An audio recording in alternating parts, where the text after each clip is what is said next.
아침 6시 박상돌은 평소보다 일찍 잠에서 깼습니다. 오늘은 특별한 날이었거든요. 옆에서 잠들어 있던 아내 김순옥을 살며시 깨웠어요. 여보, 일어나세요. 오늘 떠나는 날이에요. 순옥이 눈을 비비며 일어났습니다. 두 사람의 얼굴에는 설렘이 가득했어요. 정말 꿈만 같네요. 우리가 해외여행을 가다니. 순옥의 목소리에는 믿기지 않는다는 듯한 기쁨이 담겨 있었습니다. 상돌과 순옥 부부는 평생을 자식들을 위해 살아왔어요. 상돌은 40년 넘게 공장에서 일했고 순옥은 집에서 바느질로 부업을 하며 세 자녀를 키웠지요. 늘 자식 교육비와 생활비에 쪼들렸던 그들에게 여행이란 사치였습니다. 하지만 작년에 상돌이 정년퇴직을 하고 큰아들 박민수 45세가 승진하면서 상황이 달라졌어요. 민수는 어느 날 부모님께 이렇게 말했었지요. 아버지, 어머니, 그동안 고생 많이 하셨어요. 이제 저희가 효도할게요. 그리고 한 달 전 민수와 며느리 정미경이 깜짝 선물을 준비했다고 발표했습니다. 일본 오사카 3박 4일 여행을 선물로 드리고 싶어요. 그 순간 순옥의 눈에서는 눈물이 흘러내렸어요. 정말이니? 우리가 일본에 갈 수 있어? 네, 모든 준비는 저희가 다 해놨어요. 항공편, 호텔, 심지어 현지 가이드까지요. 상돌도 감격했습니다. 평생 자식들만 생각하며 살았던 보람을 느끼는 순간이었어요. 여행 준비하는 한 달 동안 두 부부는 마치 신혼부부처럼 들떠 있었습니다. 순옥은 새 옷을 사고 상돌은 여행 가이드북을 여러 번 읽어보았어요. 여보, 오사카성도 구경하고 도톤보리에서 타코야키도 먹어봐야겠어요. 그래요. 우리 나이에 이런 호강을 하게 될 줄이야. 오늘 아침 마침내 출발하는 날이 왔습니다. 상돌은 정성스럽게 준비한 여행 가방을 들고 현관에 섰어요. 순옥도 며느리가 골라준 예쁜 옷을 입고 있었지요. 자식들이 정말 효자네요. 이런 선물을 주다니. 상돌이 흐뭇하게 말했습니다. 하지만 순옥은 어딘지 마음 한구석이 불안했어요. 며느리 미경이 최근 들어 예전만큼 다정하지 않았거든요. 전화 통화도 짧아졌고 집에 와서도 어색해 보였지요. 여보, 미경이가 요즘 좀 이상하지 않아요? 무슨 소리예요? 이렇게 좋은 여행까지 준비해 줬는데. 상돌은 순옥의 걱정을 대수롭지 않게 여겼어요. 오전 9시 민수와 미경이 차로 부모님을 모시러 왔습니다. 민수는 평소와 다름없이 밝은 표정이었어요. 아버지, 어머니, 준비 다 하셨어요? 응, 다 했다. 고마워, 민수야. 차 안에서 민수는 여행 일정을 다시 한번 설명해 주었습니다. 첫날은 호텔 체크인하고 주변 구경하시고 둘째 날은 오사카성 관광이에요. 가이드가 공항에서 마중 나온다고 했지? 상돌이 확인했어요. 네, 한국말 잘하는 현지 가이드예요. 걱정 마세요. 하지만 순옥은 미경이 계속 핸드폰만 보고 있는 것이 신경 쓰였습니다. 예전 같으면 이런 날에는 더 많은 이야기를 나누었을 텐데요. 인천공항에 도착했을 때는 오전 11시였습니다. 체크인을 마치고 출국 심사를 받을 차례가 되었어요.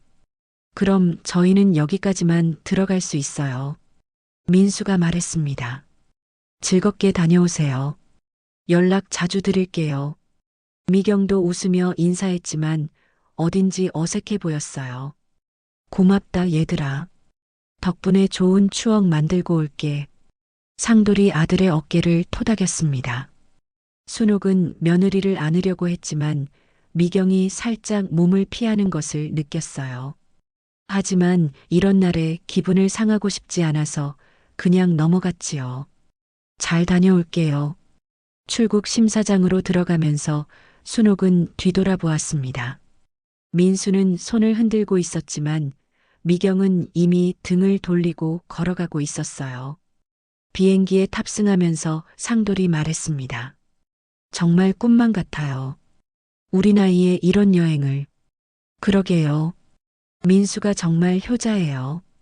하지만 순옥의 마음 깊은 곳에는 작은 불안이 자리 잡고 있었어요. 며느리의 어색한 태도, 짧아진 대화들이 자꾸만 신경 쓰였지요. 비행기가 이륙하면서 두 부부는 창밖을 내다보았습니다. 서울이 점점 작아져 갔어요. 여보, 이제 정말 가는군요. 네, 처음 가보는 외국이네요. 상돌과 순옥은 손을 맞잡고 앞으로의 여행을 기대했습니다. 하지만 그들은 아직 몰랐어요. 이 여행이 단순한 효도 여행이 아님을 말이지요. 2시간 30분 후 비행기는 오사카 간사이 공항에 착륙했습니다. 두 부부는 설레는 마음으로 입국 심사를 마쳤어요. 자, 이제 가이드를 찾아봅시다. 상돌이 민수가 말해준 가이드의 이름이 적힌 종이를 꺼냈습니다. 하지만 공항 로비에서 아무리 찾아봐도 그들을 기다리는 사람은 없었어요. 30분, 1시간이 지나도 가이드는 나타나지 않았지요. 이상하네요. 분명히 마중 나온다고 했는데. 순옥이 불안해하기 시작했습니다. 상돌은 민수에게 전화를 걸어보았어요. 하지만 전화기에서는 현재 이용할 수 없는 번호라는 안내만 들려왔지요. 그 순간 두 부부는 뭔가 잘못되었음을 직감했습니다. 하지만 아직은 단순한 실수일 거라고 믿고 싶었어요. 낯선 공항에서 홀로 남겨진 70대 노부부. 그들의 진짜 시련은 이제 막 시작된 것이었습니다. 해시태그 충격. 오사카 간사이 공항 로비에서 1시간이 지났습니다.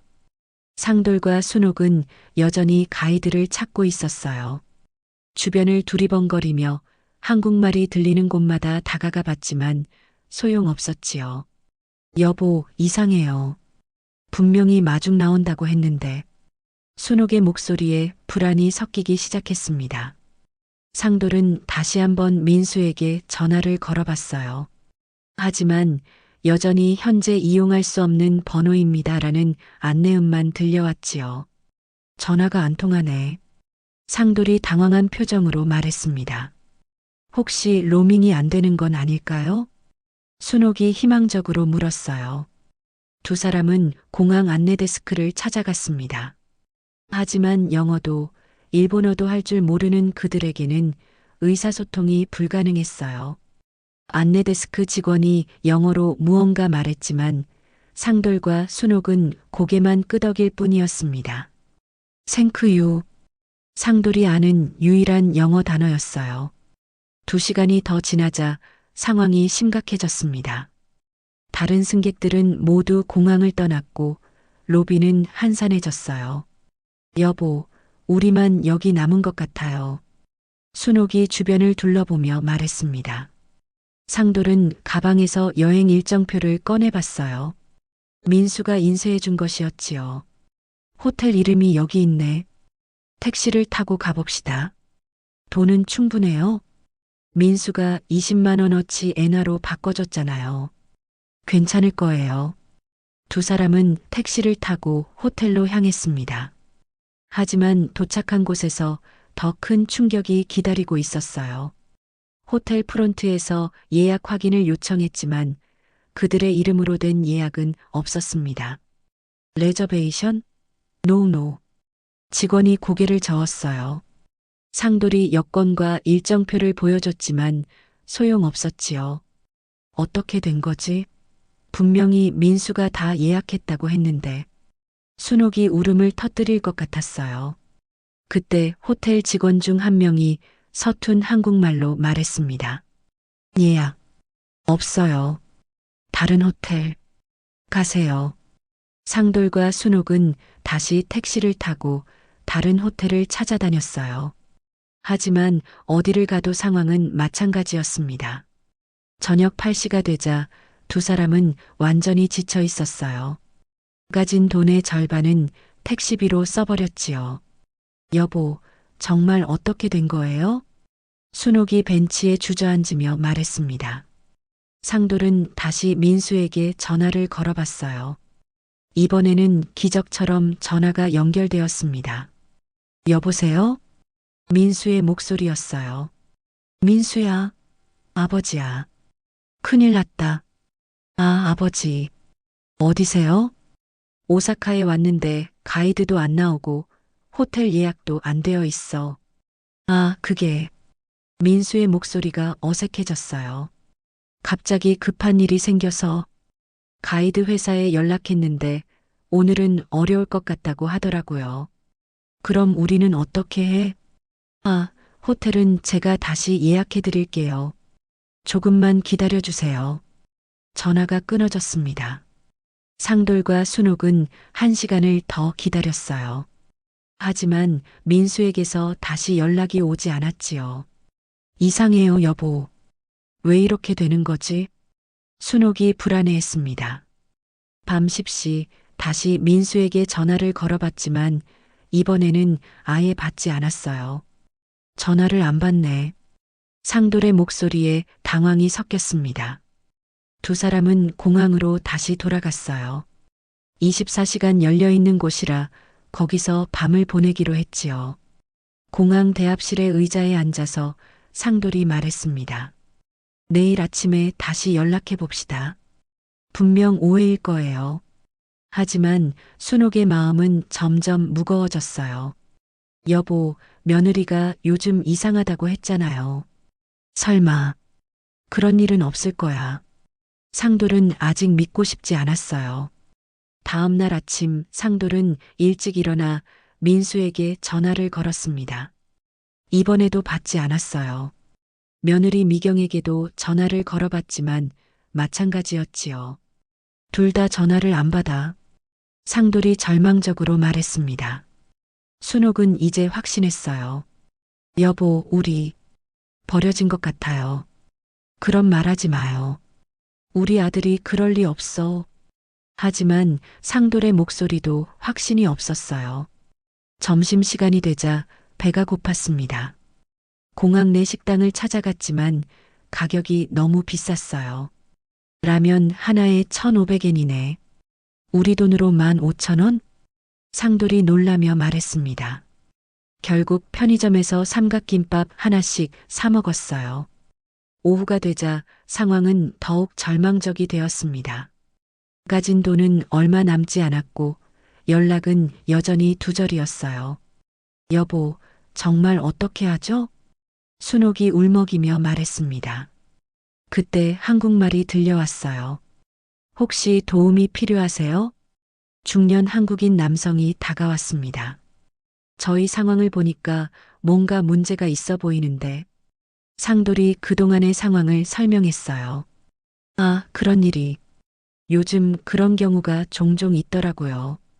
그 남성은 이곳에서 15년째 살고 있는 교민 김철수 씨였어요. 일단 오늘 밤은 저희 집에서 주무세요. 내일 상황을 정리해 봅시다. 정말 고맙습니다. 어떻게 이런 도움을. 상돌이 감격해 했어요. 철수 씨의 집으로 가는 길에 순옥이 말했습니다. 이제 확실해졌어요. 우리 정말 버려진 거예요. 아직 단정하기는. 여보, 현실을 받아들여요. 45년을 키운 아들이 우리를 버렸어요. 순옥의 목소리에는 분노와 절망이 섞여 있었어요. 상돌도 이제 부인할 수 없었습니다. 모든 증거가 명확했거든요. 철수 씨 집에 도착해서 따뜻한 저녁을 먹으며 철수 씨가 말했습니다. 요즘 한국에서 이런 일이 늘고 있어요. 효도 여행이라며 부모님을 해외로 보내놓고 연락을 끊는 거죠. 그런 자식들이 있다고요? 상돌이 믿기지 않는다는 표정으로 물었어요. 네, 부모님 재산을 노리고 하는 일이에요. 부모님이 해외에 있는 동안 집을 처분하거나 하는 경우도 있고요. 그 말을 듣는 순간 순옥이 깨달았어요. 여보, 우리 집 등기부등본. 민수가 가져갔잖아요. 뭐? 지난달에 은행 업무 본다며 가져갔어요. 상돌의 얼굴이 하얗게 질렸습니다. 설마, 설마 그런 거야? 철수 씨가 조심스럽게 말했습니다. 내일 한국에 연락해서 확인해 보세요. 그리고 필요하면 제가 영사관에 연락드릴 수도 있어요. 그날 밤 상돌과 순옥은 잠들 수 없었어요. 45년을 키운 아들에게 버림받았다는 현실이 받아들여지지 않았거든요. 여보, 우리가 뭘 잘못했을까요? 순옥이 눈물을 흘리며 물었어요. 잘못한 게 없어. 우리는 그 애를 위해 평생을 바쳤는데. 상돌의 목소리도 떨렸습니다. 하지만 이제 슬퍼할 시간은 없었어요. 생존을 위해 무언가를 해야 했거든요. 여보, 순옥이 결연한 목소리로 말했습니다. 우리 혼자 힘으로 돌아가요. 그리고 다시는 그 애들한테 당하지 말아요. 상돌도 고개를 끄덕였어요. 이제 분노가 슬픔을 대신하기 시작했거든요. 70평생 자식만 위해 살았던 두 노인의 진짜 싸움이 시작되려 하고 있었습니다. 해시태그 다음날 아침 상돌과 순옥은 철수 씨의 배려로 따뜻한 아침 식사를 할 수 있었습니다. 하지만 두 사람의 표정은 어둡기만 했어요. 어젯밤 잠은 좀 주무셨어요? 철수 씨가 걱정스럽게 물어보았습니다. 고맙습니다. 덕분에 길거리에서 자지 않았네요. 상돌이 고개를 숙여 인사했어요. 철수 씨는 15년 전 일본으로 이주해 작은 한식당을 운영하고 있었습니다. 비슷한 처지의 한국인들을 많이 도와왔던 터라 이런 상황에 익숙했어요. 오늘 한국에 전화해서 상황을 확인해 봅시다. 철수 씨가 국제 전화를 걸 수 있는 전화기를 내밀었습니다. 상돌은 먼저 집에 전화를 걸어봤어요. 하지만 벨소리만 계속 울릴 뿐 아무도 받지 않았지요. 이상하네. 평소라면 이 시간에 집에 있을 텐데. 다음으로 둘째 아들 민규에게 전화를 걸었습니다. 여보세요? 민규야, 아버지야. 아, 아버지. 지금 어디세요? 일본에 와 있는데 형이 연락이 안 돼서. 잠시 침묵이 흘렀어요. 아버지, 형이 뭐라고 했어요? 민규의 목소리가 조심스러웠습니다. 효도 여행 보내준다고 해서 왔는데 가이드도 안 나오고 호텔 예약도 안 되어 있고. 그게. 민규가 말을 망설였어요. 뭔가 아는 게 있니? 상돌이 다그쳤습니다. 형이 아버지 집을 팔았어요. 그 말을 듣는 순간 상돌은 전화기를 떨어뜨릴 뻔했어요. 뭐라고? 어제 등기를 넘겼다고 하더라고요. 저도 어젯밤에 알았어요. 순옥이 옆에서 듣고 있다가 주저앉았습니다. 우리 집을 팔았다고? 죄송해요, 아버지. 제가 말렸는데 형이 듣지 않았어요. 민규의 목소리에서 미안함이 느껴졌어요. 그럼 우리가 돌아가면 어디서 살아야 하는데? 그건 형한테 물어보세요. 전화가 끊어졌습니다. 상돌은 한참 동안 말을 하지 못했어요. 순옥은 이미 울음을 터뜨리고 있었지요. 여보, 우리 정말 길거리로 나앉게 생겼네요. 철수 씨가 조심스럽게 다가왔습니다. 집까지 팔았다고요? 네. 45년 살던 집을. 상돌의 목소리가 떨렸어요. 요즘 이런 일이 정말 많아요. 부모를 해외로 보내놓고 그 사이에 재산을 처분하는 거죠. 철수 씨가 한숨을 쉬었습니다. 그럼 우리는 어떻게 해야 해요? 순옥이 눈물을 닦으며 물었어요. 일단 귀국 항공편부터 알아봐야죠. 그리고 법적 대응도 준비하고요. 철수 씨는 이런 상황을 여러 번 봐왔기 때문에 차분했어요. 법적 대응이라니? 부모 동의 없이 집을 팔 수는 없어요. 분명 서류를 위조했거나 속임수를 썼을 거예요. 그날 오후 철수 씨는 상돌과 순옥을 데리고 일본 내 한국 영사관에 갔습니다. 영사관 직원은 이런 경우가 드물지 않다고 했어요. 최근 들어 이런 신고가 늘고 있습니다. 효도 여행이라며 부모님을 해외로 보낸 후 재산을 처분하는 경우죠. 그럼 어떻게 해야 하나요? 일단 귀국하셔서 법적 절차를 밟으셔야 해요. 저희가 항공료 지원과 변호사 연결을 도와드릴 수 있습니다. 영사관에서는 긴급여행 증명서를 발급해주고 귀국 항공료를 대출해 주었어요. 철수 씨 식당으로 돌아오는 길에 순옥이 말했습니다. 여보, 우리가 뭘 잘못했을까요? 잘못한 게 없어요. 우리는 그 애를 위해 모든 걸 다 해줬는데. 상돌의 목소리에 분노가 섞이기 시작했어요. 45년을 키우고 대학까지 보내줬는데 이제 그만 생각해요. 슬퍼하기보다는 대응 방법을 생각합시다. 철수 씨가 위로했습니다. 그날 저녁 철수 씨의 식당에서 저녁을 먹으며 철수 씨가 말했습니다. 제가 아는 변호사가 있어요. 한국에서 이런 사건을 많이 담당했거든요. 정말요? 네, 연락처를 드릴게요. 귀국하시면 바로 만나보세요. 철수 씨는 또 다른 조언도 해주었어요. 그리고 이런 일이 있었다는 걸 기록으로 남겨야 해요. 나중에 법정에서 증거로 쓸 수 있거든요. 어떤 기록이요? 공항 CCTV, 호텔 예약 시도 기록, 전화 통화 내역 같은 것들이요. 철수 씨의 도움으로 두 사람은 체계적으로 준비할 수 있었어요. 다음 날 항공편을 기다리며 상돌이 말했습니다. 여보, 이제 정말 혼자 힘으로 살아야겠어요. 네, 더 이상 자식들한테 기대하지 말아요. 순옥의 목소리에는 결단이 담겨 있었어요. 45년을 키워놨더니 이 모양이네. 상돌이 쓴웃음을 지었습니다. 철수 씨가 공항까지 배웅 나왔어요. 힘내세요. 법적으로 이길 수 있을 거예요. 고마워요. 정말 고마워요. 순옥이 철수 씨에게 깊이 인사했습니다. 앞으로는 진짜 자신을 아껴주는 사람들과 사세요. 철수 씨의 조언이 가슴에 와 닿았어요. 비행기 안에서 상돌이 말했습니다. 여보, 이제 진짜 시작이에요. 뭐가요? 우리 진짜 인생 말이에요. 자식 위주로 사는 게 아니라. 순옥도 고개를 끄덕였어요. 그래요. 우리도 우리 인생이 있어요. 두 사람은 창밖을 바라보았습니다. 일본이 점점 멀어져 가고 있었어요. 그 애들이 우리를 버렸다면 우리도 이제 우리 길을 가는 거예요. 상돌의 목소리에는 새로운 의지가 담겨 있었어요. 하지만 그냥 당하고만 있지는 않을 거예요. 순옥도 결연한 표정이었어요.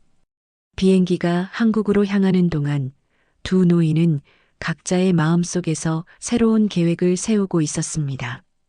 45년을 키운 아들에게 버림받았지만 이제는 당당하게 맞서겠다는 의지였어요. 철수 씨가 알려준 변호사의 연락처를 꼭 쥐고 상돌은 속으로 다짐했습니다. 이제 진짜 시작이야. 우리도 우리 인생이 있다. 인천공항에 착륙하면서 두 사람의 새로운 싸움이 시작되려 하고 있었습니다. 지금까지는 당하기만 했지만 이제부터는 달랐어요. 법적 근거도 있고 도와줄 사람들도 있었거든요.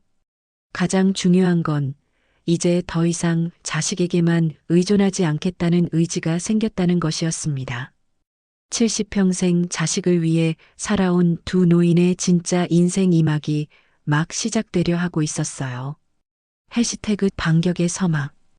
인천공항에서 나온 상돌과 순옥은 갈 곳이 없었습니다.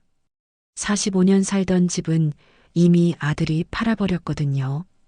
일단 근처 모텔에서 하룻밤을 보내기로 했어요. 다음 날 아침 상돌은 철수 씨가 소개해준 변호사에게 전화를 걸었습니다.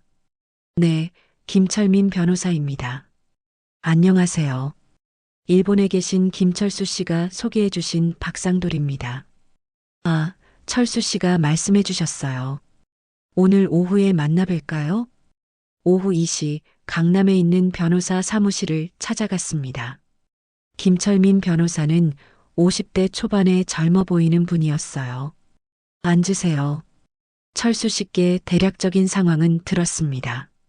상돌과 순옥은 그동안의 일을 자세히 설명했어요. 부모님 동의 없이 집을 팔았다면 이는 명백한 사기 행위입니다. 김 변호사가 단호하게 말했습니다. 그럼 되찾을 수 있나요? 순옥이 간절히 물어보았어요. 가능합니다. 하지만 증거가 필요해요. 김 변호사는 체크리스트를 꺼내며 설명했습니다. 일본에서의 상황을 입증할 수 있는 자료들이 중요해요. 철수 씨가 미리 준비해 준 자료들이 있었어요. 공항 CCTV 요청 서류, 영사관 신고 접수증, 호텔 예약 시도 기록들이었지요. 이 정도면 충분합니다. 그리고 한 가지 더. 김 변호사가 의미심장하게 말했습니다. 아들분께 직접 연락해 보세요. 대화 내용을 녹음하면서 말이에요. 그게 증거가 될까요? 본인이 직접 시인한다면 가장 강력한 증거가 됩니다. 그날 저녁 상돌은 민수에게 전화를 걸었습니다. 녹음기를 준비한 채로요. 여보세요? 민수의 목소리는 어색했어요. 민수야, 아버지야. 아, 아버지. 잘 다녀오셨어요? 잘 다녀왔다고? 너 때문에 죽을 뻔했다. 상돌의 목소리에 분노가 섞였어요. 무슨 말씀이세요? 저희가 다 준비해드렸잖아요. 무슨 준비를 해줬다고?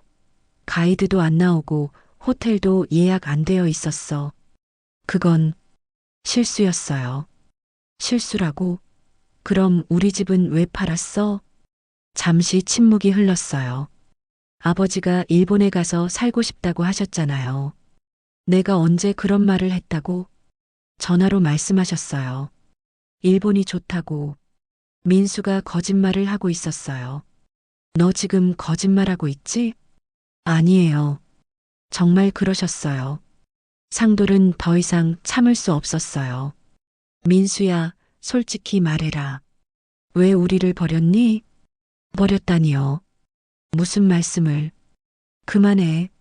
이제 다 알고 있다. 전화가 끊어졌습니다.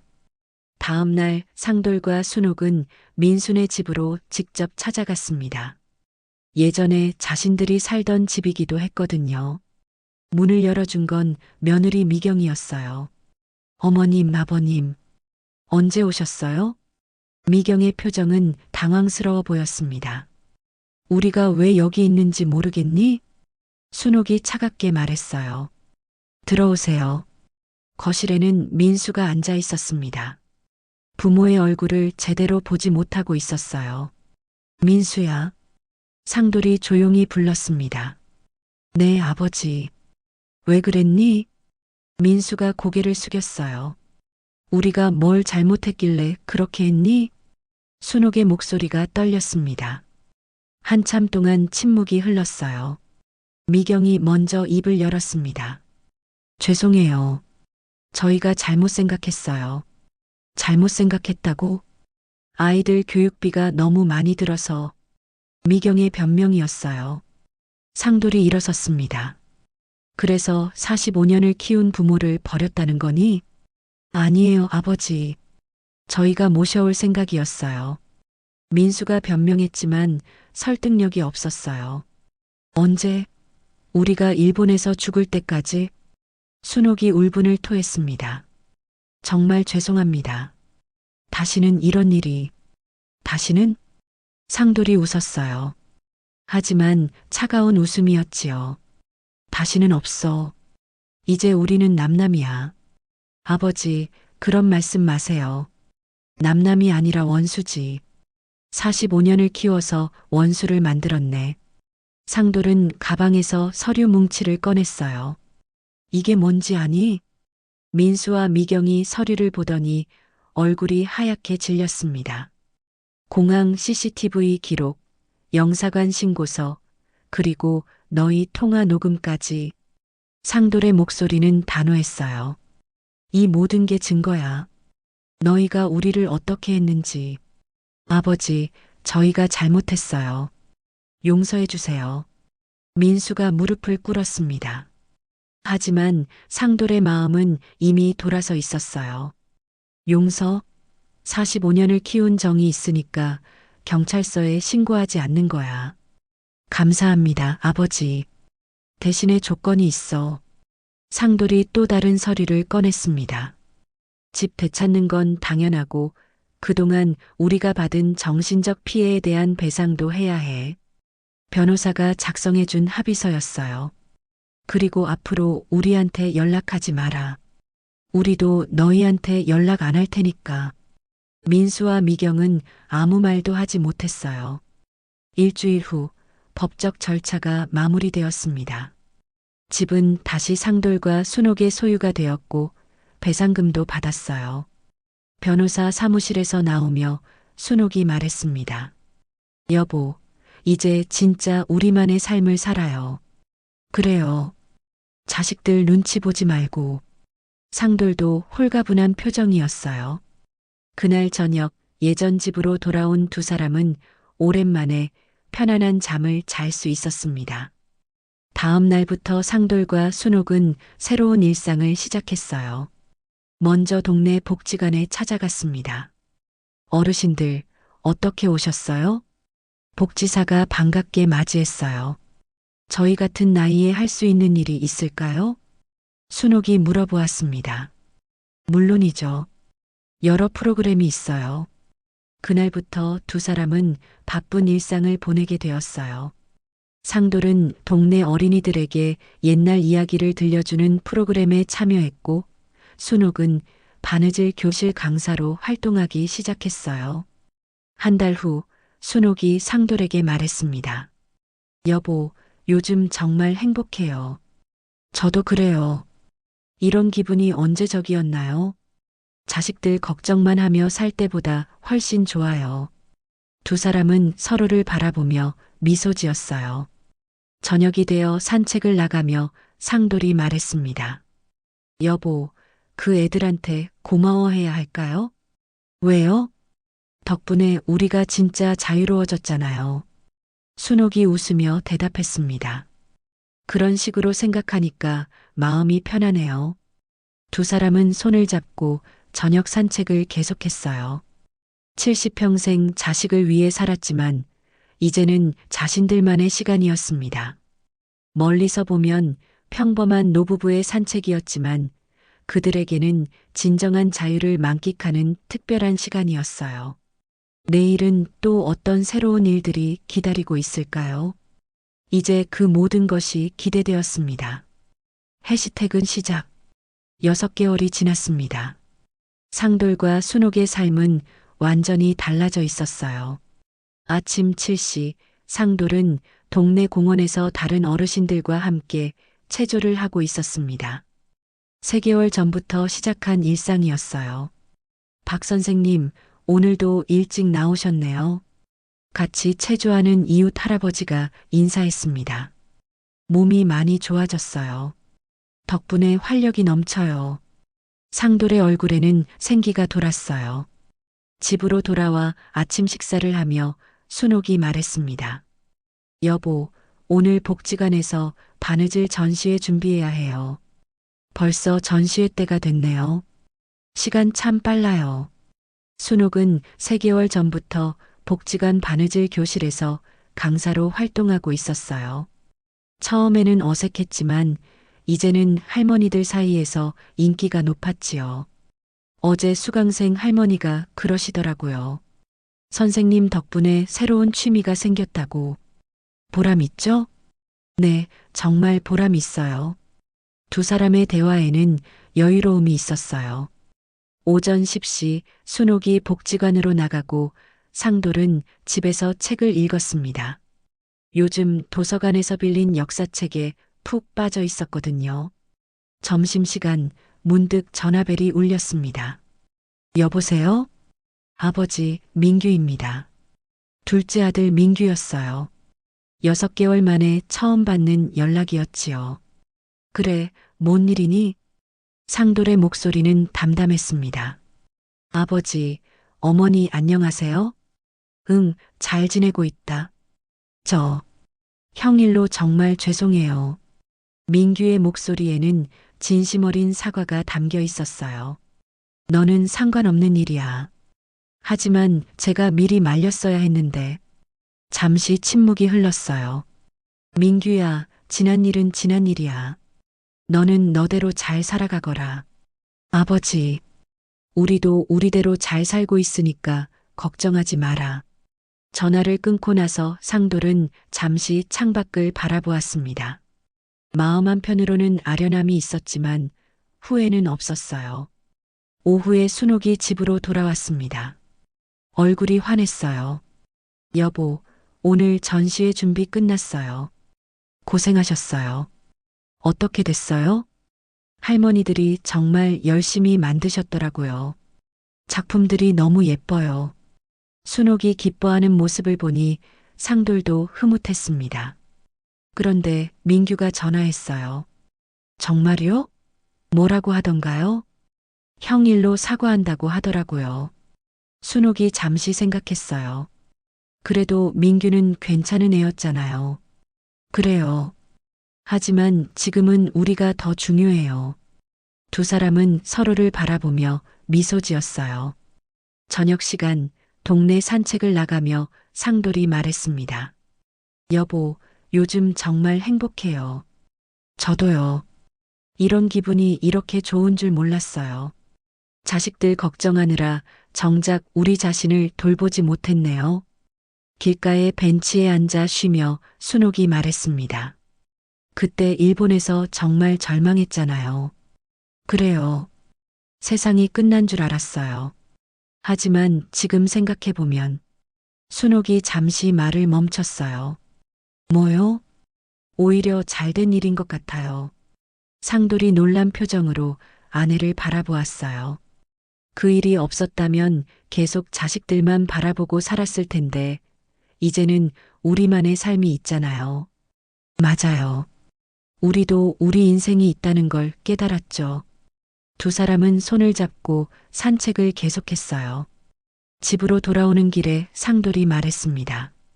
여보, 내일 철수 씨한테 편지 써봐요. 좋은 생각이에요. 그분 덕분에 우리가 이렇게 살 수 있게 됐잖아요. 감사 인사도 드리고 우리 근황도 알려드리고 그날 밤 두 사람은 함께 편지를 썼어요. 철수 씨께 그때 도움 주신 덕분에 저희가 이렇게 새로운 삶을 살고 있습니다. 정말 감사해요. 지금 저희는 지역사회에서 작은 일들을 하며 보람찬 나날을 보내고 있어요. 편지를 쓰며 그때의 일들이 떠올랐어요. 절망적이었던 순간들, 하지만 그 속에서 만난 소중한 사람들. 다음 날 아침 우편으로 편지를 보낸 후 상돌이 말했습니다. 여보, 오늘은 뭘 해볼까요? 복지관에서 새로운 프로그램을 시작한다고 하던데 함께 해볼까요? 좋아요. 뭔 프로그램인데요? 노인 상담 봉사래요. 저희 같은 경험을 가진 분들이 다른 어르신들을 도와드리는 거예요. 상돌의 눈이 반짝였어요. 의미 있는 일이네요. 그렇죠? 우리가 겪은 일이 다른 분들에게 도움이 될 수 있어요. 그날 오후 두 사람은 함께 복지관에 찾아갔습니다. 어서 오세요. 새로운 프로그램에 관심 있으시다고 하셨죠? 복지사가 반갑게 맞이했어요. 네, 저희 같은 경험을 다른 분들과 나누고 싶어서요. 순옥이 말했습니다. 정말 고마워요. 요즘 가족 갈등으로 힘들어 하시는 어르신들이 많거든요. 일주일 후 상담 봉사 첫날이었습니다. 60대 후반의 할머니 한 분이 상담을 받으러 오셨어요. 자식이 연락도 안 하고 혼자 사는 게 너무 외로워요. 그 할머니의 이야기를 들으며 상돌과 순옥은 과거의 자신들을 보는 것 같았어요. 할머니, 저희도 비슷한 일을 겪었어요. 순옥이 조심스럽게 자신들의 경험을 이야기했습니다. 정말요? 그럼 어떻게 극복하셨어요? 자식에게만 의존하지 않고 우리만의 삶을 찾았어요. 상돌이 따뜻하게 말했습니다. 1시간여의 상담이 끝나고 그 할머니가 말했습니다. 오늘 정말 도움이 됐어요. 혼자가 아니라는 걸 알게 됐어요. 언제든 오세요. 저희가 여기 있으니까요. 순옥이 할머니의 손을 잡으며 말했어요. 그날 저녁 집으로 돌아와서 상돌이 말했습니다. 여보, 오늘 정말 보람 있었어요. 저도요. 우리 경험이 다른 분에게 도움이 되니까 좋아요. 그때 그 힘든 일도 이제는 의미가 있는 것 같아요. 순옥도 고개를 끄덕였어요. 창밖으로는 별이 떠 있었습니다. 6개월 전 일본에서 바라봤던 그 별들과 같은 별이었지만 지금의 마음은 완전히 달랐어요. 여보, 네, 우리 참 잘 견뎠어요. 그래요. 이제는 정말 자유로워요. 두 사람은 서로를 바라보며 미소 지었습니다. 자식이 전부인 줄 알았지만 노년의 삶은 스스로 선택하는 것이었어요. 배신은 아픔을 남겼지만 그 끝에는 자유와 새로운 희망이 있었습니다. 상돌과 순옥의 진짜 인생은 이제 막 시작된 것이었어요.